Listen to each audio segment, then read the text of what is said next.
So we want to continue and talk about life and what we do know. And so what you're seeing over here on the left is some remnants of the very first life on the planet. So it came during what they call the Precambrian.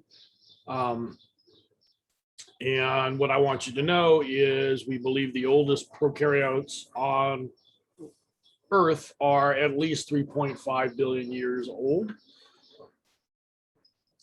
You will see that number move around. At one point, it had moved to 4.0. They thought they had found some evidence, and then it backed down to 3.8. And so I went back to the 3.5. That is what we're sure about, although life on the planet could be a little bit older. And so what you should not know is it is in the form of some kind of photosynthetic bacteria. And what you're seeing on the bottom here, on the bottom right especially, is these structures, these mats of this photosynthetic bacteria. These are fossilized. These are called stromatolites. Stromatolites, I want you to know that. So these are evidence of some of the earliest life on the planet. And thought to grow in shallow water. And so they build up over time and they turn into these structures. And you can get kind of a size. There's a shovel right here in the picture to give you the size of this huge mat, again called a stromatolite. Okay, so that's our first evidence. Then obviously life has changed. And so what I do want you to know is the planet has changed. We had talked about it in the last video, that oxygen was low in content, but about 2.7 billion years ago on the planet, there was what the oxygen revolution, and whether that is due to the photosynthetic bacteria, which we assume is part of it, is we began to get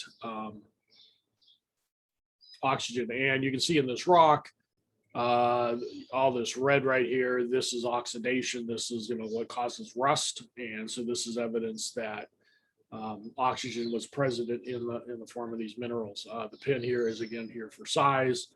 I laugh because when I was at Cal Poly, it was the red pin. We all hated the red pin because every picture over there by my professors had this red pin in it to give you for size. So kind of threw it in on this one just for a joke. Matter of fact, my daughter was born when I was in grad school over at Cal Poly. And so when she was born in the hospital, I took a picture of her and I put a red pin in there to send to my professor. And he just laughed. I said, hey, it's for, but my in-laws are like, what the heck are you doing? It's for size. So, all right. So here's the geological time scale, and I am not going to have you memorize it, but you can see the Archean is the eon that the Precambrian is. So down here is where we were talking. But here you can see the oldest eukaryotes showed up about 1.8 billion years ago, give or take. And then you can see that early multicellular eukaryotes about 1.2, and then you saw an explosion of multicellular eukaryotes between 635 and 541, and that is right just happening just before the Cambrian explosion, which happens right at 542, and that's where the origin of most of our modern animal phyla showed up. So, here again, going back, we've got the first life and then it's slowly evolving. And so we're getting eukaryotes. We've got the endosymbiosis or the autogenous ideas happening. Then we have cells living together and starting to work together. And then you see a huge explosion of these, again, very simple organisms. And then boom, pretty much animals show up right afterwards at the beginning of the Cambrian. So there was some major shift on the planet that caused this mess. diversity to occur. So I want you to know those dates on these things. All right, let's talk about plate tectonics and the planet. You know, it's amazing to me that, you know, this, how ideas come up. And so there was a time, and I forget the guy's name, was looking at a map, and he suggested that it doesn't look like South America kind of fits into Africa, and everybody laughed at him. But reality is, what we found out is actually true. And so there's continental drift and plate tectonics, and they're really technically two different things, but they are obviously related. Plate tectonics means that basically the Earth's crust is a bunch of plates, and these plates are shifting. Continental drift means that the continents are moving, and the reason the continents are moving is because they're sitting on the plates. Okay, so what we want to do is have you realize that all this movement has led to some of the diversity and life that we know on the planet. And so what we're looking at here is another plate tectonic map, and all this red area is where the hot areas are, where we have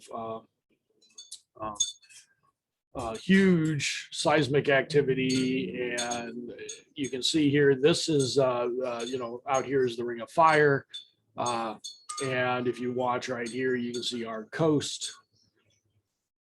And that's why we have earthquakes. And then it goes all the way down into the Andes. Again, the reason we have these large mountains, the reason we have the Sierra Nevadas.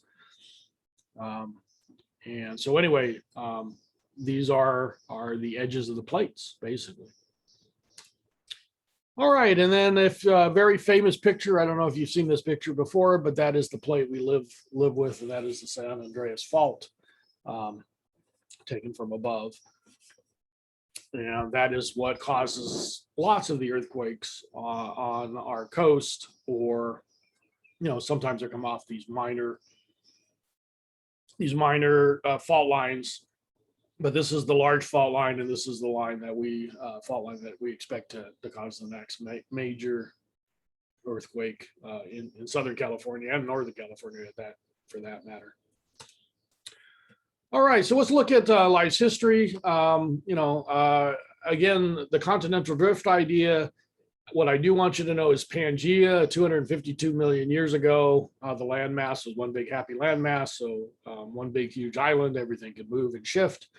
And then it started to break up. It actually started breaking up about 180 million years ago. And then what you're seeing is today is our continents. But before that, it broke into two big land masses about 180 million years ago. It started, and then at 135 million years ago is really where you got the two land masses, and it's called Laurasia and Gondwana. And I want you to know what makes up these areas. Laurasia is actually made up of Asia, if you can't figure that one out, and also Europe. So Europe, Asia, and North America made up Laurasia. And then Gondwana was made up of South America, Africa, Australia, Antarctica. And then the one I also want you to know is India. And I know India today is in Europe, but India actually has a fossil record similar to Gondwana. And we believe what happened is that India moved north, and actually it slammed into Asia. So if you dig down, you know, today, and you don't dig very far, it matches, you know, the fossils would match those that are there in Asia. But if you dig down 200 million years ago, you're actually going to, or probably 180, 175 million years ago, you're going to start running into Gondwana fossils for sure. And so we want you to know that. So again, India was part of Gondwana, and when it slammed in, it actually produced the Himalayas. That's where you get the uprising. All right, we also want to talk about mass extinctions that happen on the planet over and over again. There's been 5 over our Earth's history, and I'm not going to hold you to all five. The two I do want you to know is the Permian. Happened about 245 to 250 years ago, give or take. I guess the new date is now 252. That's been shifting around a little bit. But what I do want you to know is that was the largest extinction on the planet. Over 90% of all living things disappeared during the Permian. And you can see that big, huge spike on the red. The other one I want you to know is the Cretaceous. And this is about 66 million years ago. And this is the dinosaur extinction. This is the one we know and love, and it's often called the KT boundary. And that's where the dinosaurs went extinct. And so again, we've got massive die-offs, and these are the two that I really want you to know. You know, there are five major ones, and then there's some other ones that some people will argue are mass extinctions, but there are five recognized.